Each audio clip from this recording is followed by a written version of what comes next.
Olá, hoje nós vamos estudar o livro de Esther, o capítulo 8, e que seja uma bênção do Senhor nas nossas vidas, que o Senhor Ele fale aos nossos corações e nos edifique através da sua palavra, em nome de Jesus. Amém. No mesmo dia da execução de Amã, o rei deu à rainha a casa de Amã. Aqui o termo casa refere-se aos bens de Amã. Isso está de acordo com a lei persa, segundo a qual o espólio dos traidores ficava sob custódia da coroa. Mardoqueu obteve o cargo de primeiro-ministro que fora de Amã. Foi investido pelo rei de plena autoridade, o que fica patente por ter recebido o anel real. Esther também incumbiu Mardoqueu de administrar os bens de Amã, o que o deixou muito rico. Esther, sabendo que o perigo ainda pairava sobre a cabeça de seu povo, fez um apelo emocionado ao rei por suas vidas. A rainha continuou a receber a bênção do monarca, pois ele novamente lhe estendeu o cetro de ouro. Corajosamente, Esther implorou ao rei que revogasse o edito rancoroso de Amã contra todos os judeus do império. As declarações paralelas do versículo 6 reforçam o rogo pungente pessoal de Esther ao rei. Diz assim, versículo 6: Pois eu não poderei suportar a destruição do meu povo e a morte dos meus parentes. A rainha, falando na primeira pessoa, demonstrou seu profundo apego à sua gente. Mardoqueu ouvira toda a exposição de Esther ao rei. Assuero, reiterando o que já fizera, expressou seu apoio a Esther e a todo o seu povo. No Império Persa, uma escritura real não podia ser alterada, mas uma segunda escritura podia invalidá-la. Sendo assim, o rei instruiu Mardoqueu e Esther a escrever um segundo edito. Este teria o mesmo peso do anterior, mas reverteria os seus resultados. O mês de Sivan corresponde aos meses de maio e junho em nosso calendário. A data concederia aos judeus cerca de 8 meses para se preparar para qualquer ataque. Estes versículos, 11 ao 14, originaram controvérsias a respeito de uma suposta falta de ética dos judeus para com seus inimigos. Alguns comentaristas entendem que esses versículos significam que os judeus receberam permissão para assassinar até mesmo mulheres e filhos de qualquer pessoa que os atacasse. Outra visão é de que os judeus talvez não tenham feito o que lhes foi permitido, matando apenas os homens que os atacaram. Há ainda outra possibilidade, a de que esses versículos refiram-se às mulheres e aos filhos dos judeus, ou seja, esperava-se que o ataque mencionado aqui fosse atingir homens, mulheres, crianças e despojos judeus. Contra tal ataque, os judeus deveriam armar-se e defender-se. A frase saqueassem os seus despojos pode ser uma citação do decreto de Amã. Se for, estaria explicado porque os judeus não levaram despojos, mas meramente se defenderam contra os seus inimigos.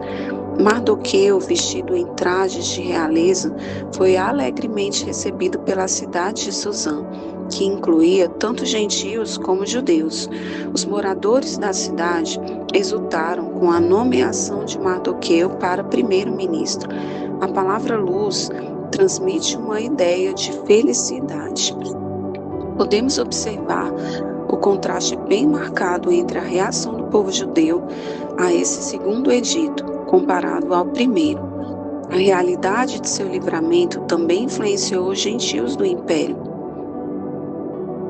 Este é o único lugar do Antigo Testamento em que o verbo se fizeram é usado para falar de conversão ao judaísmo. Isso está lá no versículo 17, que diz assim: Em todas as cidades do reino, onde foi lida a ordem do rei, Os judeus ficaram felizes e se alegraram e comemoraram com festas e banquetes. Além disso, entre os vários povos do reino, muitos se tornaram judeus, pois agora estavam com medo deles. A inesperada virada a favor dos judeus impressionou imensamente seus vizinhos. O poder do Deus de Israel fica implícito nesse triunfo de Mardoqueu sobre Amã, na reversão do edito de Amã e na reação dos pagãos. Se essas pessoas realmente se tornassem judias, partilhariam da fé dos judeus em Yahvé, participariam da comunidade como prosélitos e receberiam parte das bênçãos reservadas a Israel. Que incrível produto do ódio de Amã, a evangelização de inúmeros persas. Glória a Deus. Então, embora Amã tenha sido enforcado como resultado da intervenção de Deus em favor do seu povo, a ordem original do rei de destruir todos os judeus ainda estava em vigor. Nem mesmo o próprio rei poderia reverter o decreto oficial. Entanto, em resposta ao pedido de Esther, um segundo decreto foi promulgado, dando aos judeus o direito de lutar em sua própria defesa no dia estipulado para sua destruição. Embora Deus certamente possa salvar as pessoas sem a nossa ajuda, quase sempre Ele prefere trabalhar com a nossa fiel participação para realizar os seus propósitos e livrar as pessoas do poder e da influência do mal. Nessa situação, o resgate de Israel foi resultado da atividade de Deus combinada com a de seus fiéis seguidores. Não apenas Deus permitiu que os judeus se defendessem, como também fez com que o povo da terra temesse os judeus. Em outras palavras, o povo de Deus, na realidade, ganhou poder e influência como resultado do plano perverso de Amã. Aleluia, glória a Deus.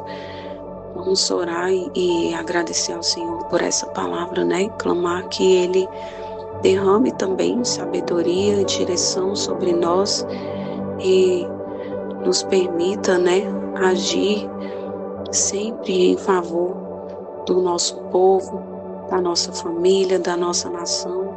Que o Senhor, Ele use as nossas vidas para abençoar, né, a nossa nação, em nome de Jesus. Senhor, nós te louvamos, ó Deus, porque o Senhor pode transformar uma profunda tristeza em vitória, Senhor. E nós te louvamos por isso, porque na tua palavra, Senhor, lá no Salmo 30, versículo 5, diz que o choro pode durar uma noite, mas a alegria vem pela manhã, ó Pai. E nós clamamos a Ti, ó Deus, em nome de Jesus, que o Senhor também, ó Pai, transforme, Deus, as nossas vidas, que o Senhor visite, Senhor, a cada um, ó Pai, nas suas dificuldades, nas suas labutas. Visite também, Senhor, a nossa nação, porque nós estamos vivendo momentos difíceis, Senhor, momento de choro também, ó Pai, de sofrimento. E nós clamamos, ó Deus, pela Tua intervenção.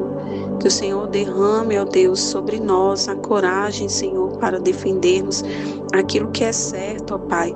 Que o Senhor também levante pessoas em posições de influências, ó Deus, para utilizarem isso, ó Deus, para abençoar, Senhor, a nossa nação, o nosso povo e também, ó Deus, as nossas vidas, ó Pai. Que o Senhor também nos dê oportunidades e responsabilidades para que nós possamos abençoarmos, Senhor, e agirmos, ó Deus, em favor de outras pessoas. Que nós te louvamos também, Deus, porque o Senhor sempre, Deus, está trabalhando, ó Pai. Ainda, Deus, que pareça que o Senhor está em silêncio, o Senhor continua sempre agindo e operando, Deus, em nosso favor, ó Pai. Por isso nós te louvamos, porque o Senhor é o nosso Deus. Derrama sobre nós, ó Pai, sabedoria, Senhor, e entendimento a cada dia, e que o Senhor nos dê meios para enfrentarmos, Senhor, as dificuldades, os problemas, Deus, que vierem, Senhor, à nossa frente. Paizinho, que possamos ser fiéis e íntegros, ó Deus, diante do Senhor, diante de cada desafio, Pai, que nós enfrentamos nas nossas vidas. Que o Senhor derrame esperança, que o Senhor alegre os nossos corações a cada dia, ó Pai, que possamos crer que o Senhor é um Deus que opera sobre nós, que o Senhor é um Deus que sempre responde, Senhor, a oração, a súplica do seu povo, ó Pai. E nós clamamos, ó Deus, a Ti, Senhor, pela Tua resposta, pelo Teu socorro, pela Tua providência, ó Deus, sobre as nossas vidas, ó Pai, e sobre a nossa nação, Pai. Age, Senhor, sobre cada família também, Deus, vai visitando, Senhor, cada lar e abençoa, ó Deus, quebra cadeias, quebra as barreiras, Senhor, no mundo espiritual que se levantam, Senhor, contra as nossas famílias, ó Pai, e que o Senhor nos guarde, que o Senhor nos livre do mal, ó Pai, que a nossa comunhão contigo seja fortalecida a cada dia, Senhor, e que possamos, Deus, andar sempre em obediência ao Senhor, à Tua palavra, vigilante, Senhor, em todo o tempo. Guarda os nossos corações, as nossas mentes, guarda, Senhor, todo o nosso lar, ó Pai. É o que nós te pedimos, Senhor, e te louvamos, em nome de Jesus. Amém.